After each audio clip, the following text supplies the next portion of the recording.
Hello. जी बताएं। हाँ जी, नमस्कार जी। प्रणाम गुरु जी। प्रणाम प्रणाम, बताइए। हाँ जी, वो आपने मुझे मैं त्रिलोचन सिंह बोल रहा हूँ हरियाणा से। हाँ हाँ, नंबर आपका मैंने सेव किया है, बताइए। अच्छा अच्छा, हाँ जी, दो तीन चीजें मैंने पूछनी थी। एक तो आपने जो शिव मंत्र कहा हुआ है करने के लिए, वो मानसिक करना है या वैसे करना है? बोल के करता हूँ अभी मैं। मानसिक भी करना है, बोल के भी करना है। नहीं, जैसे 1 घंटा कहा है आपने, मतलब मानसिक बिल्कुल आवाज ना आए, अंदर ही बोलना है या थोड़ा आवाज? उसको 24 घंटे मानसिक जाप करना है, और जाप करके जब जैसे जिस समय आपको जाप करना है, बोल ठीक है। करके भी उसको जाप करना है। जबकि आपको जिस समय आप जाप करते हो उस समय हाँ आप जी, उसको बोल करके जाप कर सकते हैं, और उसके बाद उसको 24 घंटे मानसिक जाप करना है। मानसिक जाप। हाँ जी। एक दूसरा गुरु जी, एक तो मेरी नाभि अंदर को खींचती है ध्यान के टाइम पे, जी और और एक मेरा सिर के ऊपर, जहाँ ब्रह्मरंध्र तो होता है सिर के ऊपर, और जहाँ चोटी रखते हैं ना पीछे पंडित जी लोग, जी। वहाँ जैसे कोई सुई से ड्रिल वो कर रहा है। और एक यहाँ पे जो आगे माथे के ऊपर बाल स्टार्ट होते हैं, खिंचाव आज्ञा होता है, चक्र। दबाव। नहीं, आगे आज्ञा चक्कर नहीं, चक्र, आगे चक्कर पे तो होता ही है। हाँ, आज्ञा चक्र इससे थोड़ा सा ऊपर। हाँ जी हाँ जी, थोड़ा ऊपर है, और जहाँ बाल स्टार्ट होते हैं, एक मैं यहाँ पे। समझ रहा हूँ, समझ रहा हूँ। हाँ जी हाँ जी, ये तीनों जगह, ये कोई दिक्कत तो नहीं है? ये ये 24 आपको घंटे होता है ये कई बार? प्राणवायु आपकी क्रिया कर रही है। अच्छा, इसमें दिक्कत तो नहीं, कोई ज्यादा दबाव बढ़ जाए किसी दिन, कोई दिक्कत तो नहीं इसमें? नहीं नहीं नहीं, वो दबाव बढ़ेगा ही, दबाव बढ़ना है, वो उसके लिए कोई परेशान नहीं होना।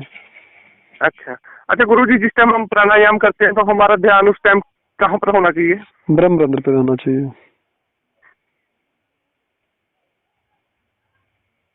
हेलो। हाँ जी, जब मंत्र जाप करते हैं सुबह 1 घंटा, वो उस वक्त कहाँ पे होना चाहिए? मंत्र जाप करते समय आज्ञा चक्र पे होना चाहिए। आज्ञा चक्कर पे। हाँ जी। यदि मैं वैसे आंखें बंद करके आज्ञा चक्कर पे ध्यान रखता हूँ तो मैं थोड़ा उसमें चला जाता हूँ, थोड़ा ध्यान से मैं चला जाता हूँ, वो बोलना मुश्किल हो जाता है कई बार। कोई दिक्कत नहीं है। अच्छा अच्छा, बीच में वो हो जाता है, रुक जाता है हाँ, तो उससे कोई तो? दिक्कत नहीं। अच्छा, उसकी कोई दिक्कत नहीं है। अच्छा एक गुरुजी अपना, अच्छा गुरुजी, मैंने पहले आपसे पूछा नहीं है। जैसे मैं पहले त्राटक करता था 10 मिनट सिर्फ, जी ज्यादा नहीं कभी किया। तो कई बार जैसे दर्पण त्राटक करता था मैं, तो अपना कई बार मुझे उसमें एक तांत्रिक जैसा माला पहने एक 2-3 बार दिखा है मुझे। जी। तो कोई नेगेटिविटी का कोई दिक्कत तो नहीं है इसमें? नहीं नहीं, ऐसा कुछ नहीं, उसमें इस प्रकार के दृश्य दिखाई देते हैं। अच्छा अच्छा, एक गुरुजी, जब मैं ध्यान में बैठता हूँ तो मुझे ज्यादातर जैसे लोग दिखाई देते हैं। कुछ सिंपल लोग भी होते हैं, कई थोड़े डरावने लोग भी होते हैं। वो चीजें कोई दिक्कत तो नहीं है? नहीं, वो आपका अनुभव है, उसमें आपको कुछ पुण्य आत्माएं दिखती होंगी, कुछ आपको तामसिक शक्तियां भी दिखती होंगी। हाँ जी हाँ वो जी हाँ जी हाँ साधना जी। के अनुसार, हमारी अवस्था के अनुसार, हमको हमारे चित्त की वृत्तियों के अनुसार भी हमको चीजें दिखाई देती हैं। अच्छा, उनकी कोई दिक्कत तो नहीं दिखाई देना कोई? नहीं नहीं, वो हमारे चित्त पर स्थित जो याददाश्त होता है, जिसको बोलते हैं कि हमारे जीवन में गुजरी हुई जितनी चीजें होती हैं वो हमारे दिमाग में कहीं न कहीं हमारे अवचेतन में स्थित होती हैं। उनके ठीक है। संस्कार हमारे चित्त पर स्थित होते हैं।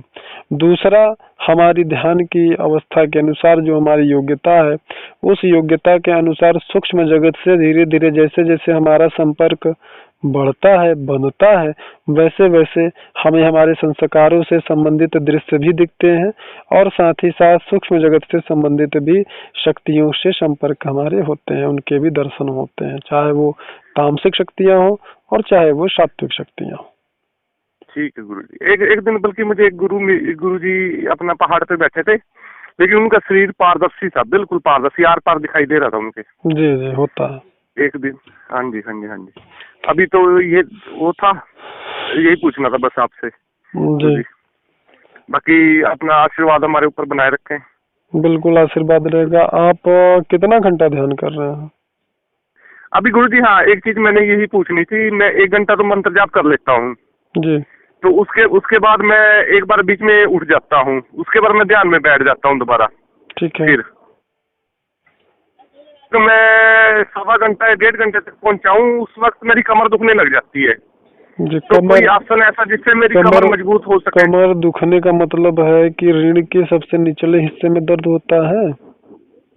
हाँ जी, नहीं सबसे निचले हिस्से नहीं, सारी वो दुखने सी लग जाती है, महसूस होता है भी सारी, जैसे वो नहीं हो जाता बीच से में। अच्छा, कितने घंटे का ध्यान करते हैं आप?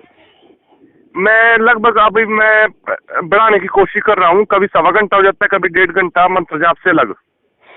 नहीं तो मैंने आपसे कितना घंटा ध्यान करने के लिए बोला था? आपने कम से कम 2 घंटे कहा है मुझे ध्यान करने के लिए। 3 घंटे। अभी मैं 2 घंटे में 3 घंटे हो गए ना, एक मंत्र जाप 1 घंटा मंत्र जाप हो गया। उसको छोड़ के? अच्छा, उसके छोड़ के 3 घंटे? 3 घंटे ध्यान के लिए बोला होगा आपको मैंने, और प्राणायाम के लिए बोला होगा आपको मैंने। हाँ जी, प्राणायाम भी करता हूँ मैं, वो मंत्र जाप से अच्छा, पहले कर लेता हूँ। पहले मंत्र जाप कितना मिनट करते थे आप?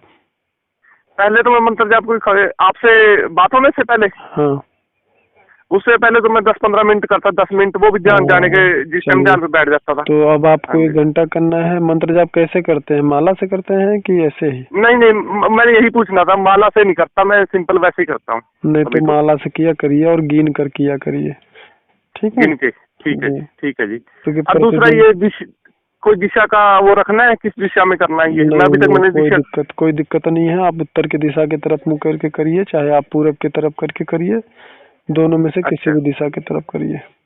उत्तर या पूरब की तरफ? जी। और माला एक रुद्राक्ष का संस्कारिक ले लीजिए, प्राण प्रतिष्ठित, और उसी माला से आपको गिन करके जाप करना चाहिए। अगर माला उपलब्ध नहीं हो पा रहा है तो गिन करके जाप करिए, मतलब जाप संख्या, निश्चित संख्या में आपको रोज जाप करना चाहिए। ठीक है जी, ठीक है जी। निश्चित संख्या कितनी करनी है गुरुजी वैसे? 1 घंटे में जितना हो जाए उसको गिन लीजिए। एक दिन गिन लीजिए, फिर उसी के अनुसार करिए।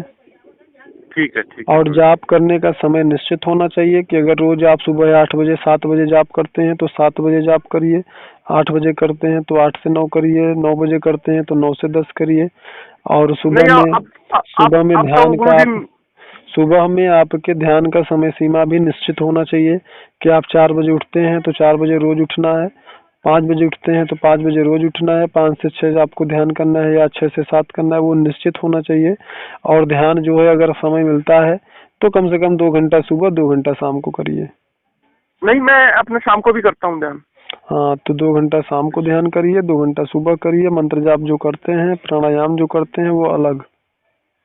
हाँ जी, वैसे भी मैं पहले अपना जैसे 5:30 उठता था, आपने 5 कहा था, 5 लगे, लेकिन अब मेरी 4:30 बजे आँख खुल जाती है अपने आप। वो बिल्कुल खुलेगी, आप अगर अब थोड़ा सा लगन से करेंगे तो वो काफी ऊंचाई तक आप जाएंगे। और बल्कि मेरी वाइफ भी पहले, क्योंकि मेरी वाइफ तो कई सालों से कर रही है, 3-4 घंटे का जपजी साहब का पाठ करती है। मेरी माता जी भी 3 घंटे का पाठ करती है, वो भी 4 बजे, दोनों 4 बजे से पहले नहा लेती है। वो किस चीज का पाठ करती है? वो तो जपजी साहब का, सिख उसमें जपजी साहब गुरु नानक देव जी का। अच्छा, चलिए कोई बात। हाँ जी, वो तो सालों से ही करती है। चलिए हो गया, उनको करने दीजिए। आपको जो मैंने बताया आप उसको करिए। और हाँ जी, मैं ध्यान में था ना। अभी वर्तमान में आपको अनुभूति क्या क्या हो रही है रीढ़ की हड्डी में? हाँ जी, अभी मेरा वही जो रोड की तरह है, मेरा हार्ट चक्र तक आ जाता है। अच्छा, जो उसमें जलन ज्यादा रहता है? अच्छा, ना जलन नहीं है उसमें, गर्मी नहीं है बिल्कुल भी, लेकिन इतना मजबूत है जैसे सरिया नहीं होता, इतना मजबूत है, बहुत ज्यादा दबाव महसूस होता है ना? हाँ जी, दबाव, बहुत ज्यादा दबाव है, और इतना जैसे सरिया ही समझ लो आप उसको, इतना मोटा है। मोटा नहीं, मतलब आपको वो चीज जो है, जैसे एक होता है ना लिक्विड, तो वो चीज लिक्विड मतलब कि दबाव डालता है बहुत ज्यादा। नहीं, मेरी पूरी बात तो सुनिए। जैसे एक रीढ़ की हड्डी में हमें 2 चीजें महसूस होती हैं, एक प्राणवायु महसूस होता है और एक कुंडलनी शक्ति, ठीक है?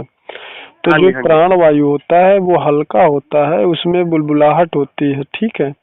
और वो जब ऊपर चढ़ता है तो हल्की हल्की कभी कभी चींटियों के काटने जैसी हमको अनुभूति होती है रीढ़ की हड्डी में।